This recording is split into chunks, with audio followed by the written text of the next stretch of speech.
નમસ્કાર દર્શક મિત્રો, મારી ચેનલ રિયલ કાઠિયાવાડી ટેસ્ટમાં તમારું સ્વાગત છે. અને આજે હું તમારા માટે એક યુનિક રેસીપી લઈને આવી ગયો છું. મેં ભાવનગરમાં એક જગ્યાએ આ વસ્તુ ટેસ્ટ કરી હતી, પણ એ કરતાં થોડુંક બેસ્ટ બનાવવાની એક મારી ઈચ્છા હતી. એમાં થોડોક ફેરફાર કરીને હું અત્યારે તમારા માટે બનાવી રહ્યો છું પુલાવ, અને તેમની સાથે ટમેટાનું એકદમ નેચરલ સૂપ બનાવવાનો છું. અને કેવો ટેસ્ટ છે તે બધું હું તમને આગળ વિડીયોમાં બતાવું. એ પહેલાં જે લોકો નવા હોય અને આપણા વિડીયો હજી તેને જોયા ન હોય તો આપણો વિડીયો જોવા લાગે અને વધુમાં વધુ તમારા જે ગ્રુપ છે તેમાં શેર પણ કરજો. મિત્રો, આપણો ફેસબુક પેજ ઉપર આપણે આ વિડીયો અપલોડ કરતા હોઈએ છીએ, તેમાં પણ જઈ જોજો. તો અત્યારે આપણે 1.5 લીટર પાણી લઈ લીધું છે અને આંધણ મેકી દેવાનું છે. આંધણ આવી જાય ત્યારબાદ આપણે એની અંદર બકાલું અલગ અલગ નાખશું. અત્યારે મેં 1.5 લીટર પાણીની અંદર ચોખા છે ને 2 વખત ધોઈ નાખ્યા છે. અને અત્યારે આપણે જો બટેકા 3 નંગ લીધા હતા, 2 નંગ ગાજર લીધા છે, એટલે 250 ગાજર લીધા હતા, 250 બટેકા લીધા, 500 ગ્રામ જેવી કોબી છે, અને 1 નંગ પેપ્સિકોન મરચો અને 3 નંગ ટમેટાની કટકી કરી છે. તો સૌથી પ્રથમ આંધણ આવી ગયું છે, તમે જોઈ શકો છો. એટલે આપણે બટેટાની કટકી એકદમ નાખી દીધી. ગાજર નાખી દેવાના છે, તમે જોઈ શકો છો. ગાજરની કટકી નાખી દેવા. આ બે સખત ઓલું હોય છે, એટલે આપણે જ્યારે ભાત છેડવીએ ત્યારે હારવાર છડી જાય. એટલે તમને જ્યારે પુલાવ ખાવ ત્યારે તમને મજા જ આવી જાય.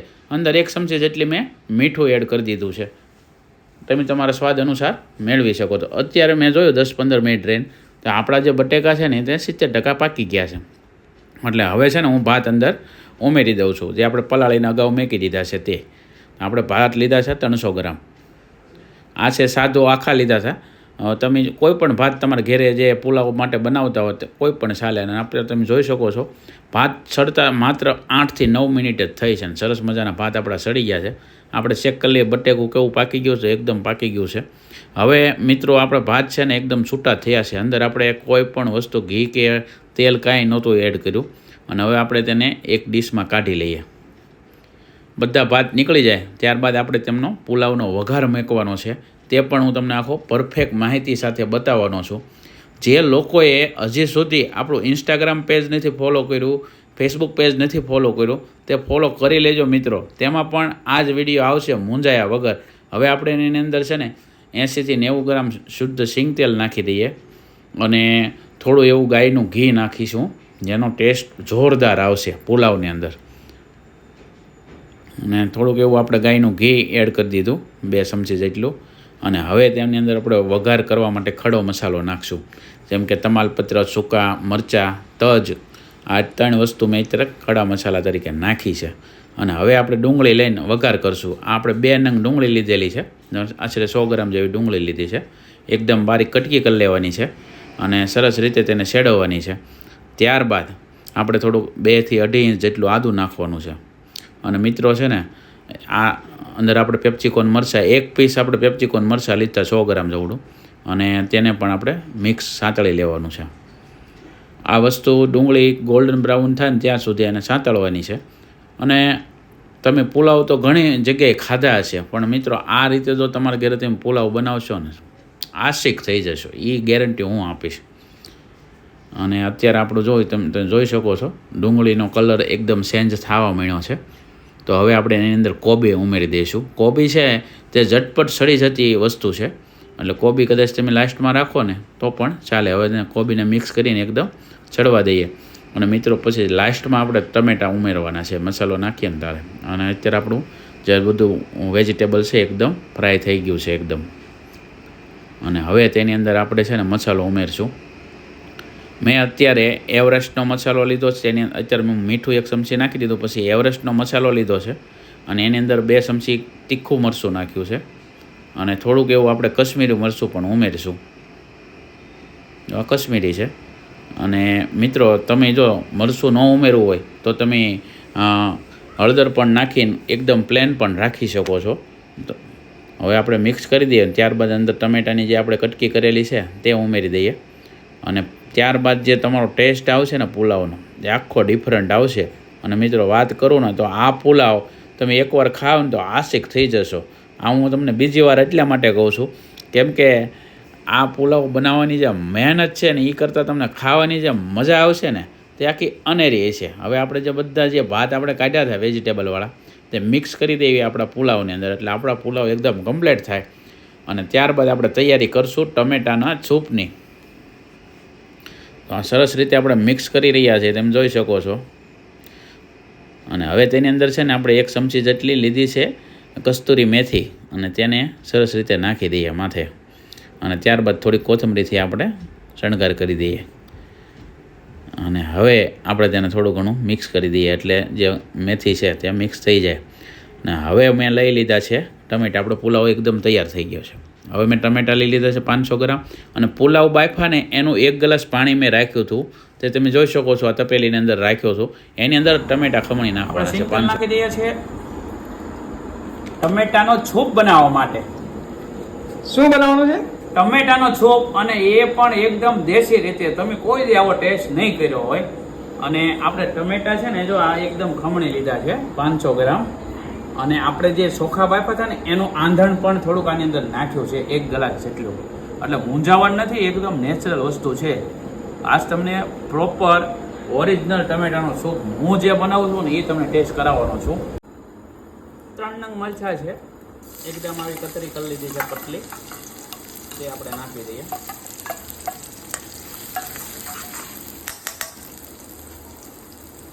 આ 15 થી 20 નંગ લસણની કળી છે, તે આપણે નાખી દઈએ.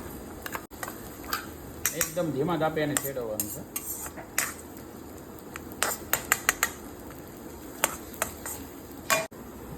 તો પહેલાં આપણે થોડો એવું ટમેટાની ગ્રેવી નાખશું અંદર. ત્યારબાદ અંદર આપણે મરચું નાખશું, મીઠું નાખશું.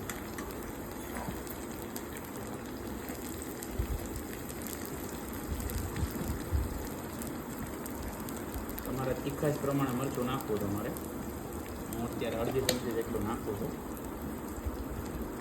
જરૂરિયાત મુજબ મીઠું નાખું છું. કોઈ ગરમ મસાલા નથી નાખવાના, કોઈ પણ પ્રકારનું આપણે ખડા મસાલા અંદર નથી નાખવાના. માત્ર થોડુંક એવું દાણા જીરું નાખી દઈએ.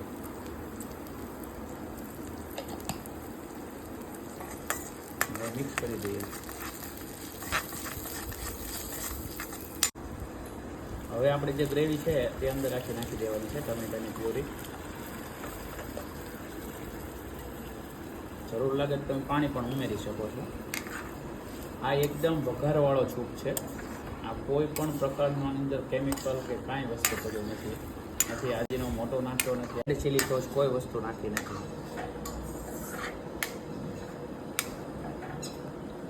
આદું આપણે નાખી દેવાનું છે 1 ઇંચ જેટલું. અને તેને મિક્સ કરી દઈએ આપણે. અને હવે થોડુંક અંદર પાણી ઉમેરીશું. અને હવે એક ઉકાળો આવે ને ત્યારબાદ આપણે સૂપ એકદમ કમ્પ્લીટ થઈ જાય છે, તમે જોઈ શકો છો. ક્યાં વાત.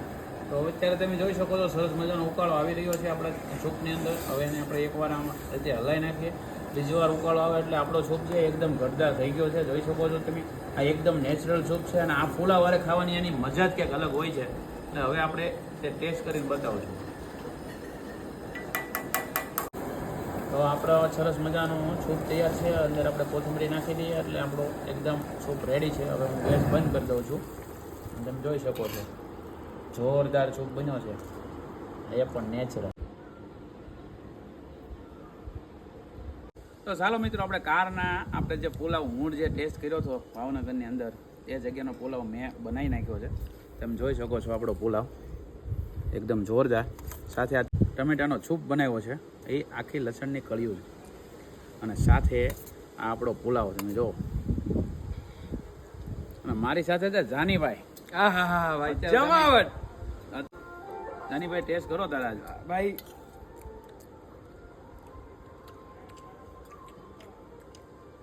જમાવટ ભાઈ, જલસો પડી ગયો. અને એમાંય આજે સ્પેશિયલ સૂપ બનાવ્યો છે એની હારે મિક્સ કરીને અત્યારે અલગ જ આઈટમ છે ભાઈ. જો અહીંયા નજીક આવો. જો આ સૂપ છે ને તેને તમે અહીંયા નાખો. એક લીંબુની જરૂર નહીં પડે તમારે. ઓહ, મોજ આવી જાય. બહુ મસ્ત ગોપાલ. હવે તમે કહો લીંબુની જરૂર પડે છે? લીંબુની જરાય જરૂર નથી ને આ આઈટમ તમે એકવાર ટ્રાય કરો, તમારી ફેવરિટ બનીને રહી જશે ભાઈ.